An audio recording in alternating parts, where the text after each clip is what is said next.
নমস্কার, জয় রাধে, রাধেশ্যাম, রাধে রাধে। নারদীয় ভক্তি সূত্র। বৈরাগ্য বলতে কি বোঝায়? সে কথা বলতে গিয়ে মহাপুরুষগণ বলেছেন যে কেবলমাত্র জগতের বিষয় থেকে মনকে তুলে নেওয়াই বৈরাগ্য নয়, সেই সঙ্গে ঈশ্বরের প্রতি অনুরাগ থাকলে তবেই তার যথার্থ বৈরাগ্য। বিষয় বৈরাগ্যের সঙ্গে ঈশ্বর প্রতি না থাকলে তা ঠিক ঠিক বৈরাগ্য হলো না।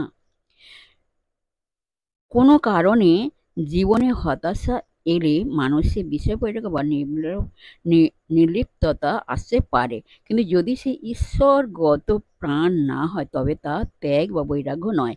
আবার যদি এমন হয় মন ঈশ্বরাভিমুখী হলেও বিষয় সম্পর্কে তার ঔদাসীন্য নেই, তবে বুঝতে হবে সে সম্পূর্ণ তদ্গতচ্যুত হতে পারেনি।